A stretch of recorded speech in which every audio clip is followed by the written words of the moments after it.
unidad.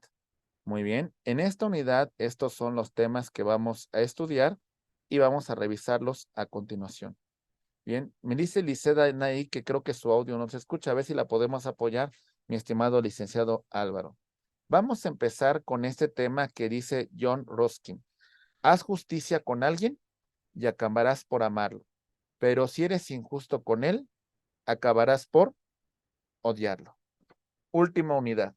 Vamos a analizar esta unidad que se intitula el Estado. Hablaremos del Estado, los elementos que lo conforman, territorio, población, poder, soberanía. Vamos a dividir el poder público. Vamos a hacer mención de la Constitución del Estado, los sujetos del derecho, la aplicación e interpretación del derecho y su respectiva aplicación. Estos son los puntos que vamos a estudiar. Empezamos con el primer tema referente al Estado. Los elementos que lo conforman. Primero, el territorio, el elemento de ámbito geográfico que conforma el Estado. Mucha atención. Cuando nosotros hablamos de este elemento geográfico, hay muchos aspectos que tenemos que tomar en consideración. Ahí va. Atentos, por favor. Por ejemplo, a ver si aquí tengo, sí, aquí está. Este es el territorio del Estado. Veámoslo muy bien. Si se fijan, tenemos una superficie continental. Aquí la tenemos con cerca de 2 millones de kilómetros cuadrados. Aquí se ejerce la soberanía. Bien, si nosotros hacemos una proyección hacia la estratosfera, es el ámbito espacial donde el Estado mexicano ejerce su soberanía también. Es su espacio aéreo. ¿Estamos de acuerdo? Inclusive en ese espacio aéreo dentro de la estratosfera pudiésemos colocar satélites en el espacio exterior. Y si hacemos una proyección hacia el interior, hacia el centro de la Tierra, los recursos que se obtengan aquí serán explotados por el Estado mexicano. ¿Entendemos eso? Una extensión de nuestro territorio nacional son las embajadas y los consulados. Otra extensión de nuestro territorio nacional son los buques con matrícula mexicana y las aeronaves con matrícula mexicana. ¿Entendemos esta extensión del territorio nacional? ¿Vamos bien? Es decir, estamos en vuelo con dirección a París, Francia, y resulta que ocurre un robo dentro del avión cuando está en tránsito en París. ¿Qué autoridad debe ser la competente para integrar una carpeta de investigación de conformidad con lo que estamos observando? La autoridad mexicana, por la matrícula que tiene este avión. ¿Lo comprendemos? Ok, Edilson, te escuchamos, por favor. No, iba a decir sobre lo del avión, pero creo que me ganó. Hablé, Ok, pero no estaba activado mi micrófono. ok, muy bien. Sí. Perfectamente bien señalado, muy bien. Compañeros, mucha atención. Y esta es una pregunta que va relacionada con lo que nos comenta Omar. Ahí va. En el caso del mar territorial, son 12 millas náuticas. México ejerce soberanía sobre este mar territorial y los recursos que se encuentren aquí los va a explotar el Estado mexicano. Lo mismo en el tema de la zona económica, que son 200 millas náuticas en las cuales México aprovecha los recursos que se encuentran ahí, así como la zona económica exclusiva, que inclusive nos implica un tema del aprovechamiento de los recursos y el tema también de los peces y demás flora y fauna que encontremos en este espacio. ¿Está claro? Ya en alta mar, ya no ejercemos una soberanía como tal. Tendríamos que verificar los tratados internacionales en relación a los recursos que se exploten en alta mar. pero normalmente eso tiene que ver con el tema de capacidad tecnológica. Estos temas son importantes porque si aquí encontrásemos petróleo dentro de estos límites que estamos hablando del mar territorial, zona contigua y zona económica exclusiva, México se aprovecharía de estos recursos. Este es el territorio del Estado. Por ahí hablaban del tema del nacimiento. Se considerará mexicano por nacimiento aquella persona que nazca dentro de una aeronave con matrícula mexicana, así como en el tema de un buque, porque es parte de la extensión territorial, así como dentro de las embajadas y consulados. ¿Lo comprendemos? ¿Vamos bien? Ok. Primer elemento, el territorio del Estado. Segundo elemento, la población. El elemento humano que conforma al Estado. Este elemento humano es muy importante porque a este elemento humano vamos a garantizar sus derechos. A este elemento humano vamos a reconocerle la tutela de sus derechos. Aquí mucha atención, porque independientemente de su situación, vamos a garantizar la tutela de sus derechos humanos. Muy bien. Ok. En ese sentido, sí vamos a hablar de derechos exclusivos para los habitantes del país en el tema de los derechos políticos electorales. Ok. Y bueno, los extranjeros van a tener la tutela de sus derechos humanos mientras se encuentren en nuestro territorio. Muy bien. Más de 130 millones de personas en las cuales México debe de garantizar y reconocer estos derechos humanos. Siguiente elemento, el poder. La potestad que tiene el Estado para hacer cumplir sus disposiciones. ¿Y esto qué implica, mis queridos amigos? Vamos a poner un ejemplo. Ahí va. Muy bien.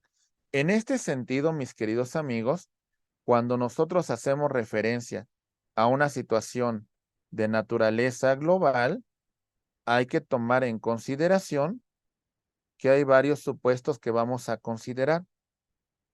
México, sobre este territorio, el Estado, sus autoridades van a hacer cumplir sus determinaciones.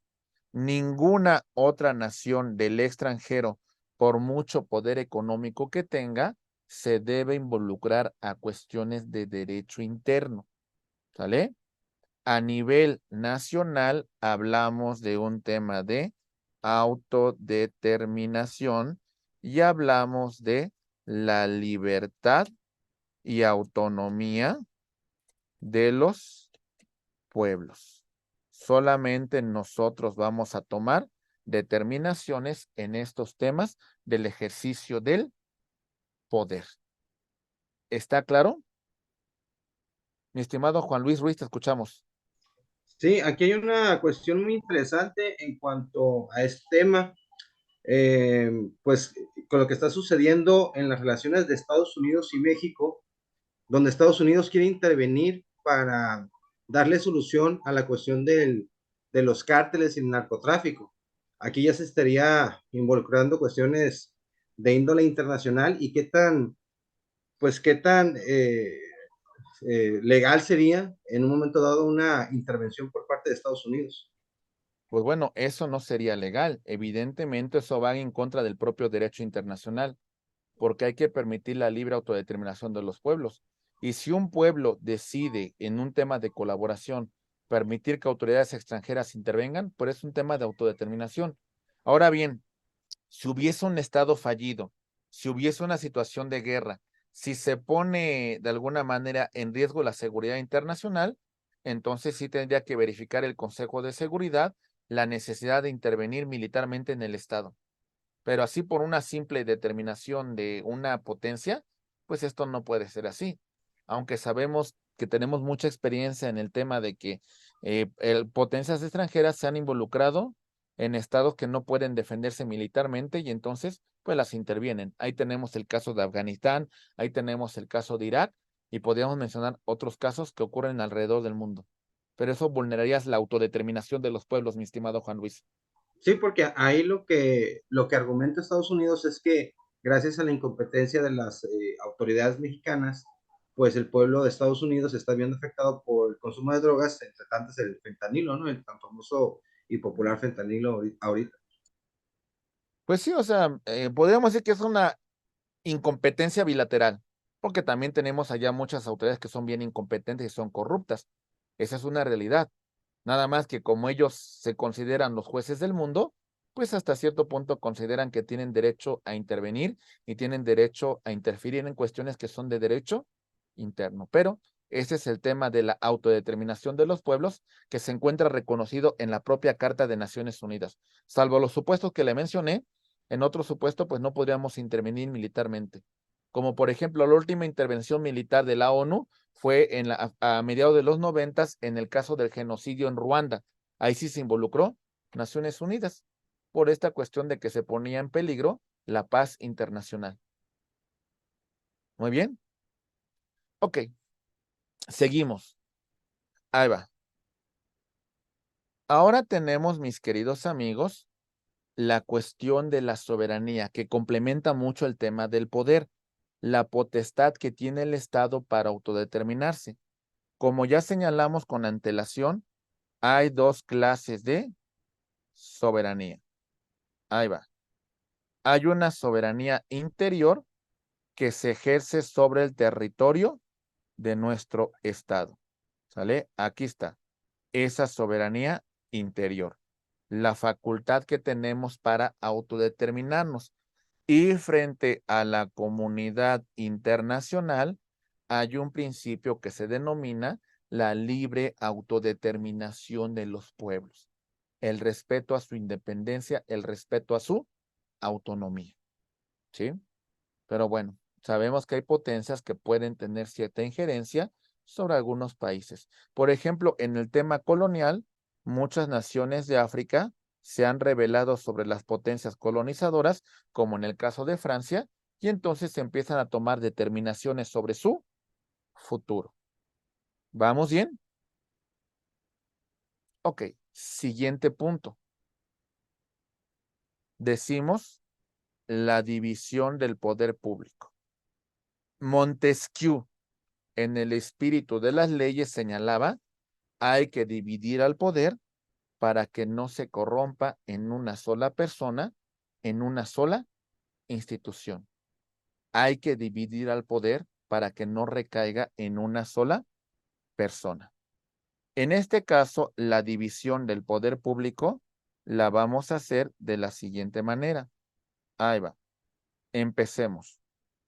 Por ejemplo, revisamos esta división de funciones de conformidad. Ahí va. División de poderes.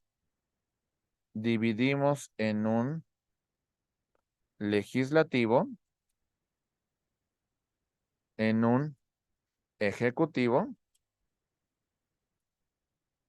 en un judicial. El legislativo, el Congreso de la Unión, con dos cámaras. La Cámara de Diputados, integrada por 500 miembros, de las cuales 300 son electos por el voto popular, 300, ¿sale? Y tenemos 200 que son de representación popular, de conformidad con el resultado de la elección. Nadie vota por estos, se presentan en listas. Tenemos al Senado de la República. El Senado va a tener 128 senadores. Son 2 por estado para tener un total de 64 senadores, ¿sale? 32 que implica el partido político que quedó en segundo lugar, que sería un senador por estado. A esto se le conoce como primera minoría.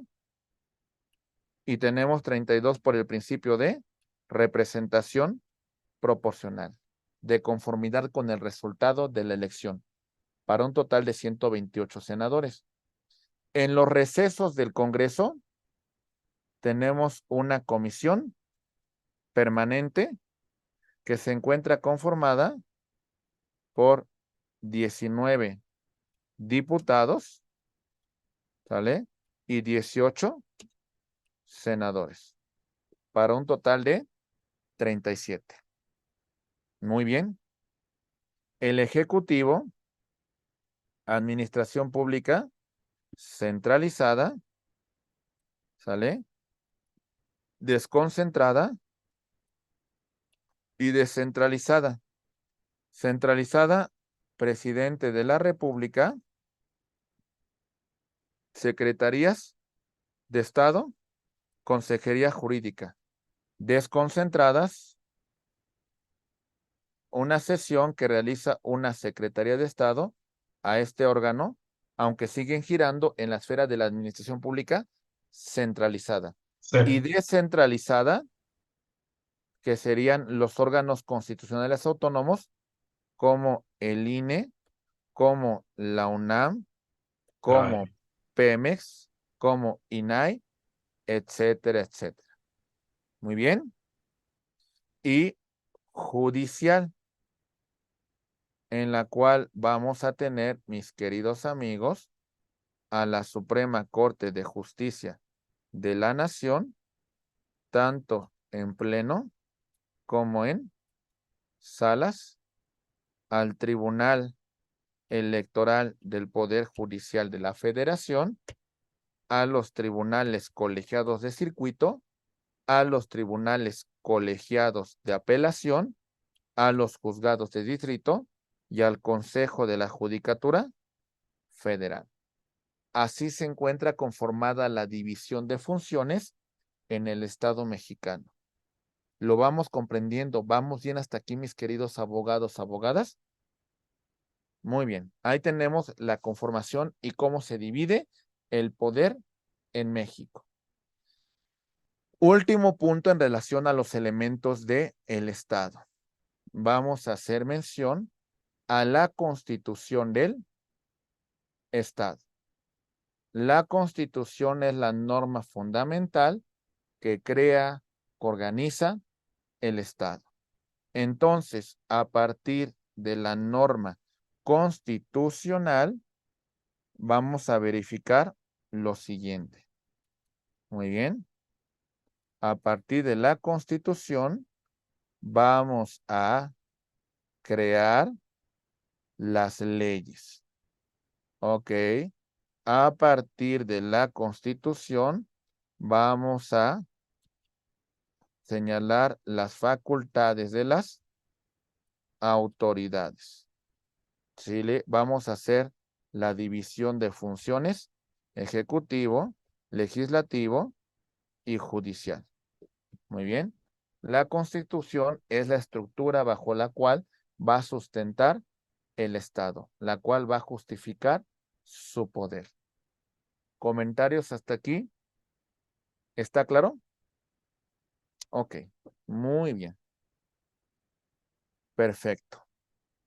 Destacamos los sujetos de derecho: personas físicas y personas morales. Personas físicas: todos los seres humanos con la capacidad de adquirir derechos y contraer obligaciones. Vamos a hablar de la persona física señalando los elementos que la van a conformar. Mucha atención, por favor. Ahí va. Atributos de la persona física. Empezamos por los primeros atributos. La capacidad. En el tema de la capacidad vamos a dividirla en dos: capacidad de goce, ok, la tenemos desde nuestro nacimiento y concluye hasta nuestra muerte. Y la capacidad de ejercicio la empezamos a realizar a partir de los 18 años. ¿Vamos bien, compañeros? Ok. Entonces, en este caso, los que tengan capacidad de goce, si van a intervenir en un acto jurídico, se deben encontrar debidamente representados. Muy bien. Tenemos en este caso el nombre que nos va a individualizar. Tenemos nuestro nombre de pila, ¿sale? Y tenemos nuestro nombre patronímico. Nuestro nombre patronímico nos dice la familia a la cual pertenecemos. ¿Vamos bien? Ok, tenemos nuestro domicilio, que será nuestra residencia, donde nos ubiquemos. Si no tenemos, será nuestro lugar de trabajo o simplemente en donde nos encontremos. Hay varias clases de domicilio. ¿Listo para hablar del domicilio? Ahí va. Tenemos domicilio de origen, ¿sale? Domicilio legal, domicilio convencional, domicilio fiscal. Domicilio de origen es el lugar donde nacemos. ¿Sale? Aquí me falta otro. Domicilio conyugal. Muy bien. Domicilio legal, por ejemplo, de los hijos, ¿cuál será su domicilio legal, compañeros? El domicilio de sus padres. De un militar, el cuartel donde se encuentren adscritos. De una persona privada de su libertad, el centro de reinserción donde esté compurgado su pena. De un servidor público, ¿cuál será? La oficina donde despacha, donde presta el servicio. Muy bien. ¿Lo entendemos? Domicilio convencional, el que pactamos las partes en un contrato, el que establecemos de forma voluntaria. Domicilio fiscal, ¿para qué cree que sirva, compañeros? Para el fisco. Para el fisco, ¿verdad? Para el tema de nuestra declaración, para el tema de nuestros impuestos. Y domicilio conyugal, ¿cuál será? Luego tu esposa. En donde pues hago mi vida en familia, en donde convivo con mi cónyuge, concubina, concubino, etcétera, etcétera. ¿Está claro? Sí, señor. Sí. Muy bien. ¿Qué más tenemos, mis queridos amigos? Ya hablamos de la capacidad, ya hablamos del nombre, ya hablamos del domicilio. Ahora vamos a ver el estado de familia. El estado de familia tiene su origen en el matrimonio o a través del concubinato. ¿Ok? ¿Vamos bien? Perfecto. A través de la filiación. ¿Qué es la filiación? El vínculo jurídico entre padres e Hijos. hijos.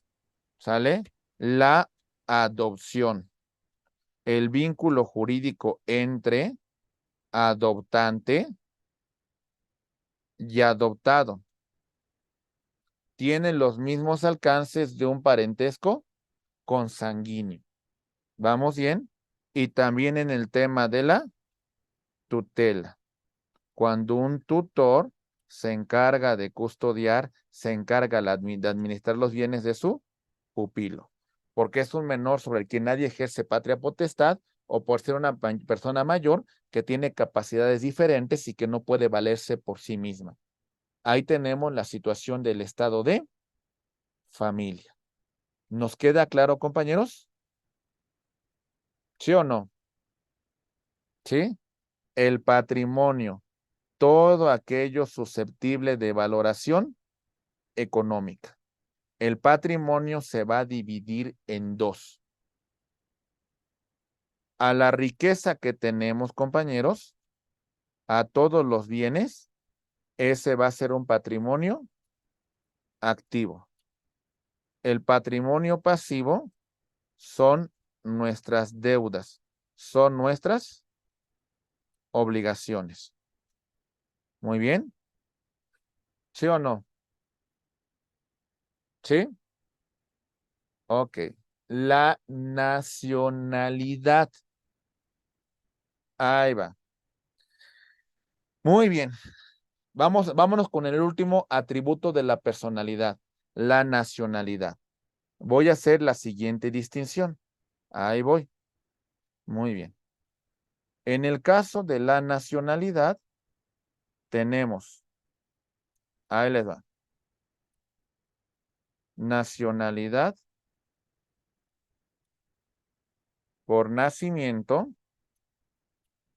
por naturalización, por nacimiento, derecho de sangre,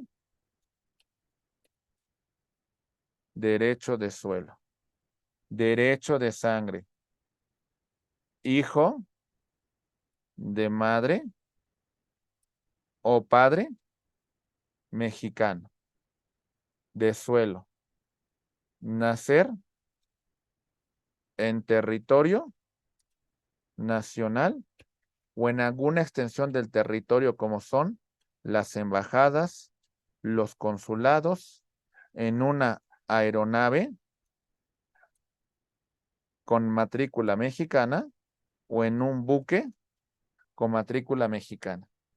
¿Vamos bien?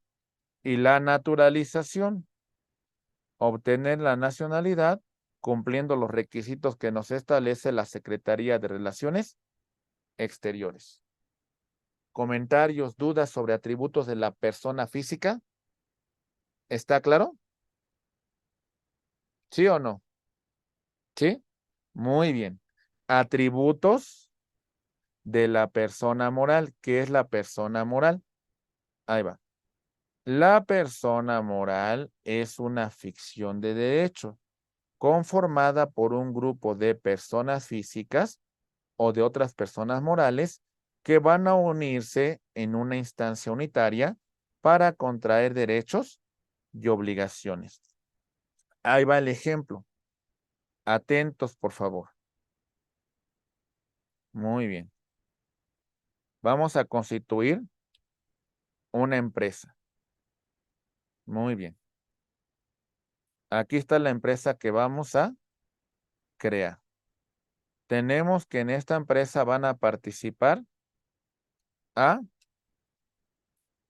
B, C, D y E.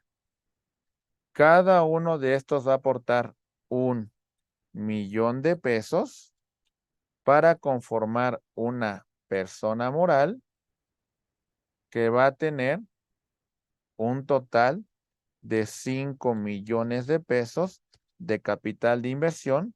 Y entonces, en este sentido, esta persona moral va a celebrar, va a realizar actos jurídicos en una instancia unitaria. ¿Vamos entendiendo esto, mis queridos amigos? ¿Sí? Muy bien. La persona moral también tiene atributos que vamos a comentar a continuación. Ahí va. Los atributos de la persona moral. Ok. Capacidad. El órgano supremo de la persona moral se llama Asamblea General. Esta Asamblea General va a designar la administración por un consejo de administración por un administrador único. Muy bien. Ok, ¿está claro? ¿Sí? Y a su vez, este órgano de administración va a designar a un apoderado legal. Muy bien. Quien va a representar a la persona moral y tendrá la capacidad de comprometer a la persona moral frente a terceros. ¿Está claro? Ok. Esto es la capacidad. Siguiente. ¿Cuál es el nombre de las personas morales? Vamos a dividirlo en dos. Cuidado, compañeros, micrófonos, por favor. Dos. Ahí va. Hablamos de la razón social y la denominación. En la razón social figuran los nombres de los socios. Y en la denominación, el nombre es impersonal. Como por ejemplo, Bimbo SADCB. Muy bien. ¿Ok? Bien. El domicilio de la persona moral es el que hubiesen señalado en su acta constitutiva.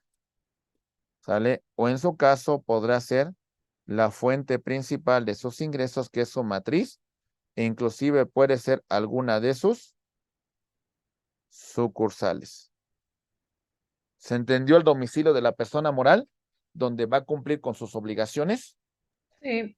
¿Sí? El patrimonio de la persona moral, todo aquello susceptible de valoración económica, y este patrimonio, por supuesto que lo vamos a dividir en dos.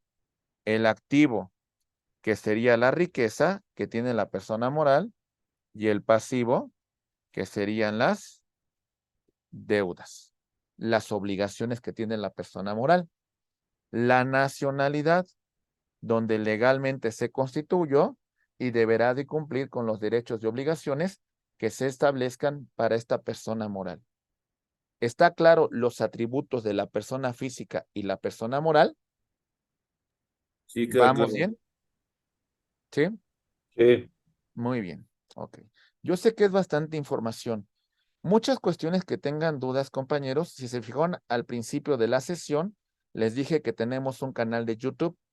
Si quieren, poco a poco, si hay mucha información, pueden revisarlo con calma.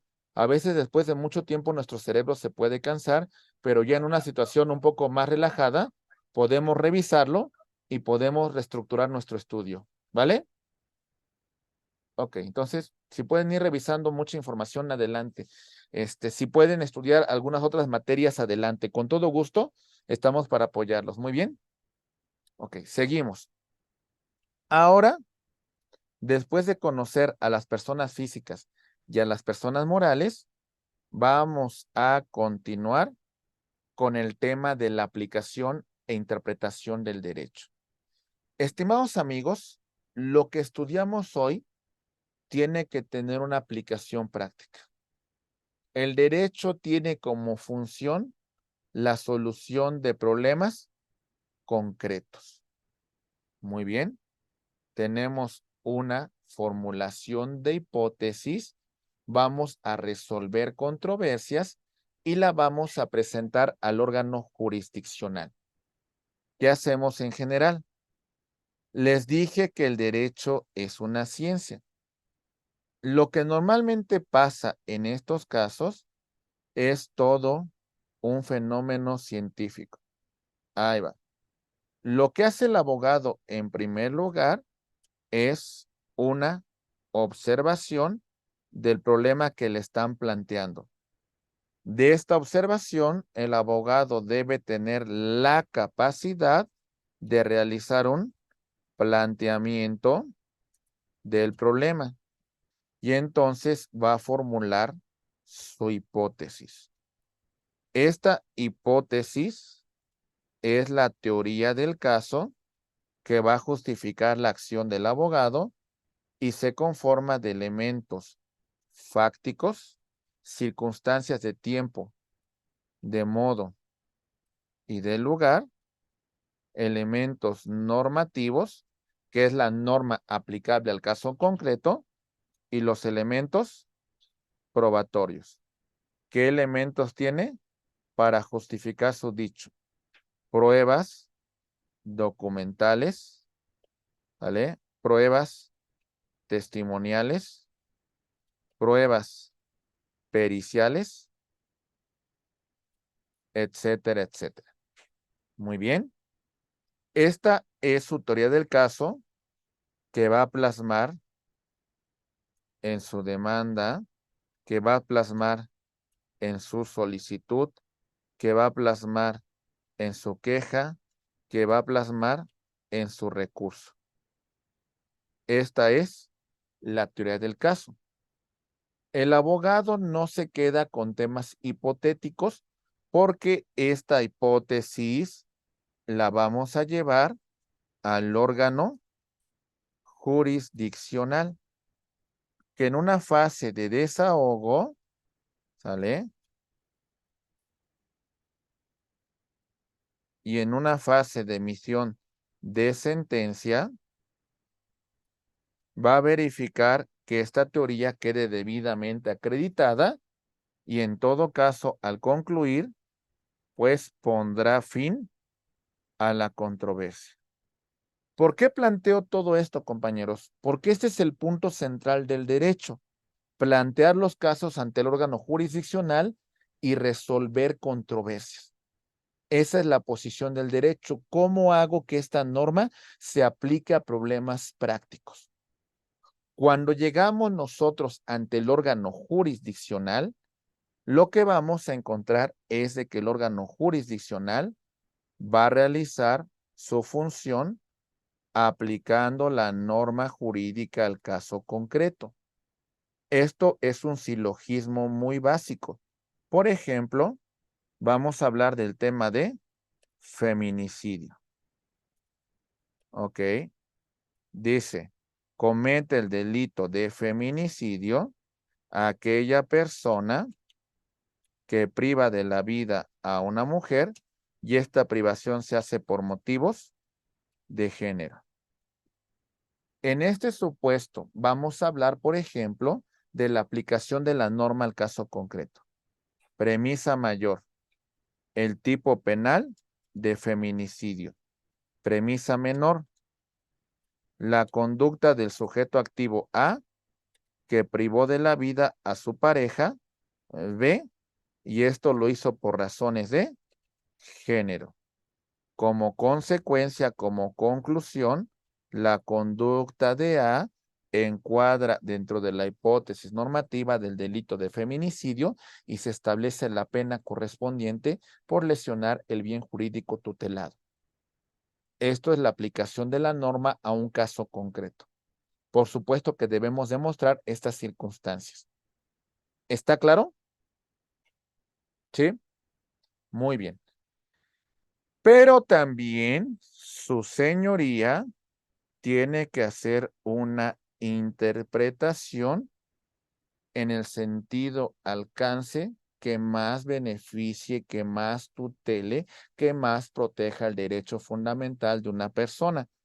Por ejemplo, vamos a hablar de otro conflicto. Pongamos el caso de alimentos de un menor de edad. Ahí está esta pareja que está haciendo planteamientos en relación de una disolución del vínculo matrimonial y el tema de que se establezcan alimentos para un pequeño. Muy bien. Ok.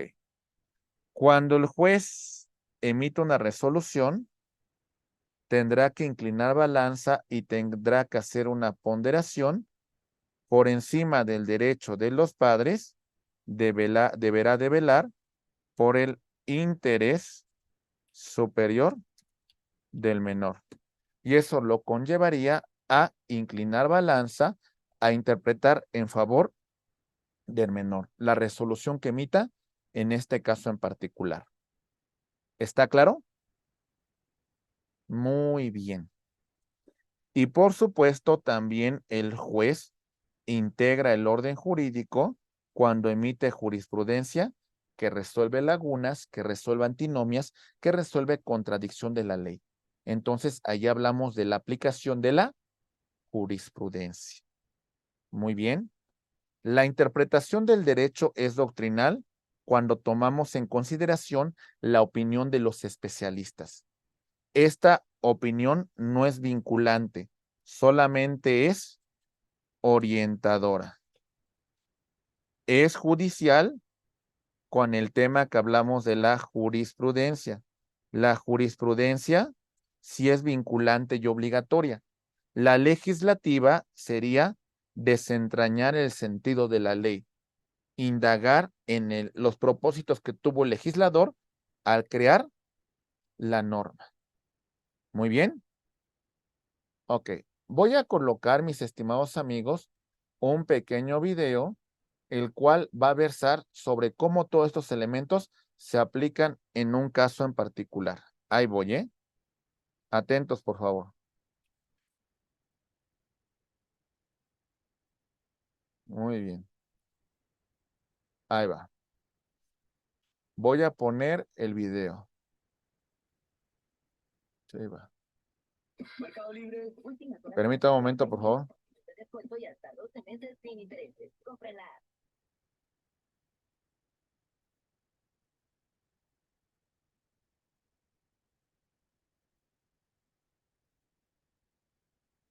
Muy bien, ahí va.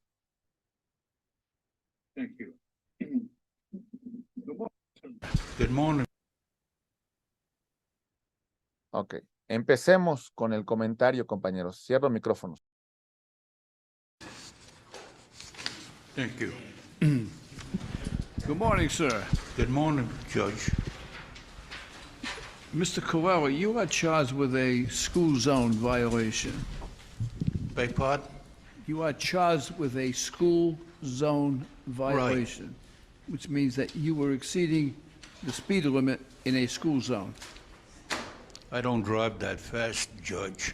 I'm 96 years old and I drive slowly, and I only drive when I have to. I was going to the blood work for my boy. He's handicapped. You were taking your son to the doctor's office?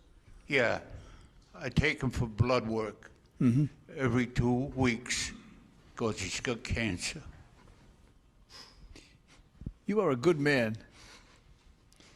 You are a good man. You really are what America is all about. Here you are in your 90s, and you're still taking care of your family. That's just a wonderful thing for you. Well, how old is your son? 63. Yeah. And Daddy's still taking care of him, right? I only drive when I have to. Yeah. You see that young man over there? That's my son. Now, he's looking at me saying, Dad, when you're in your 90s, you're going to be driving me around. You're setting a bad example for my kid. You're putting a lot of pressure on me. Listen, sir, I wish you all the best. I wish the best for your son, and I wish you good health, and your case is dismissed. Good luck to you, and God bless you. Thank you.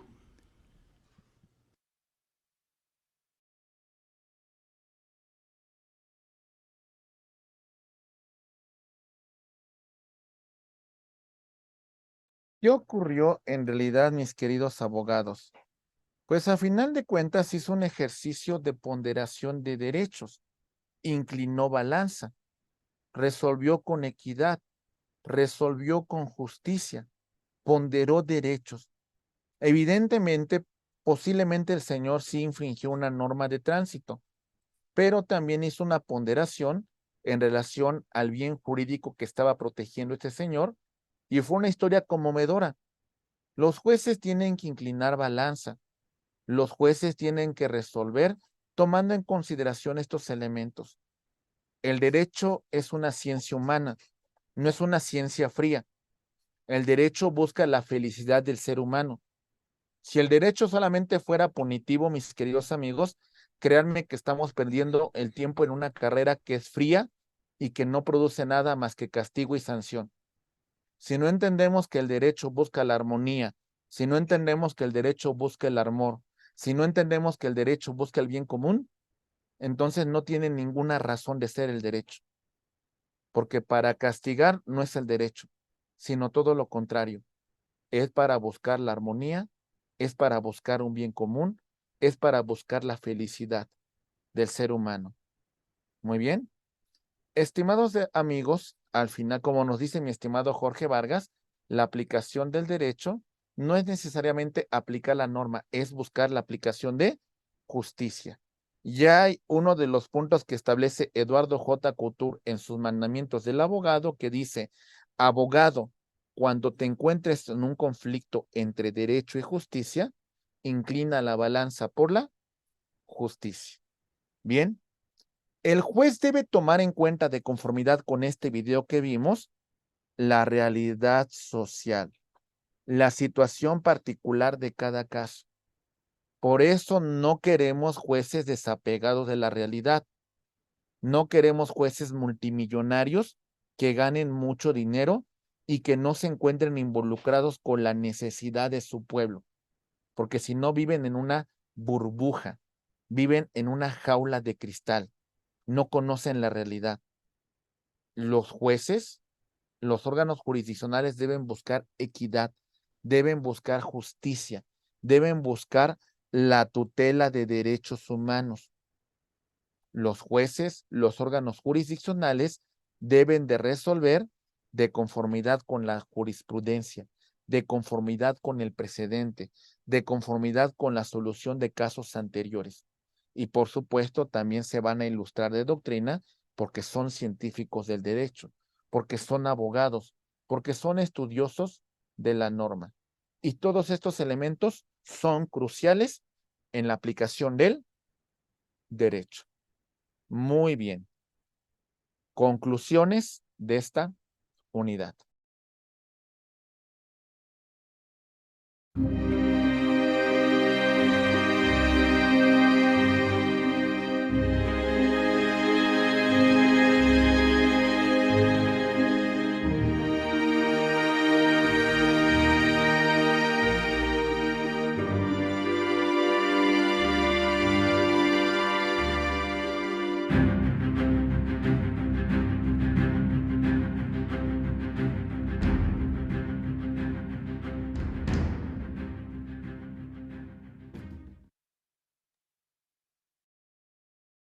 Muy bien, mis estimados amigos. En esta unidad concluimos con el estudio del Estado, los sujetos de derecho y la aplicación e interpretación del derecho.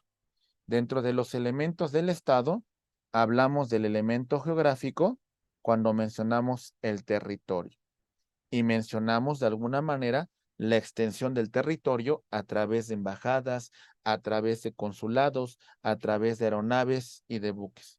Hablamos del espacio aéreo, pero también hablamos del espacio marítimo, el mar territorial, la zona contigua, la zona económica exclusiva. Hablamos del elemento de la población, la tutela y el reconocimiento de sus derechos humanos. ¿Sale? Hablamos del poder, el tema del control político, el control económico, el control de las instituciones que ejercen las autoridades sobre el Estado. La soberanía en un doble aspecto, interno, de autodeterminación, e internacional, la libertad y la igualdad de todos los pueblos de la comunidad internacional. Hablamos de la división del poder público en ejecutivo, legislativo y judicial. E hicimos la conformación de cómo se integran estos poderes. Hablamos de la norma suprema del Estado cuando mencionamos el tema de la Constitución. Señalamos los sujetos del derecho cuando hablamos de las personas físicas como seres humanos titulares de derechos y obligaciones y las personas morales que se van a unir en una instancia unitaria para crear, para celebrar, para concluir con derechos y obligaciones. Mencionamos los atributos de las personas físicas y las personas morales para llegar con el tema de la aplicación e interpretación del derecho. la importancia que tiene el derecho en la solución de problemas concretos, la formulación de mi hipótesis a través de la teoría del caso, los órganos jurisdiccionales que aplican la norma al caso concreto, los órganos jurisdiccionales que interpretan, los órganos jurisdiccionales que ponderan, los órganos jurisdiccionales que aplican jurisprudencia. Esta es la importancia que tiene el derecho.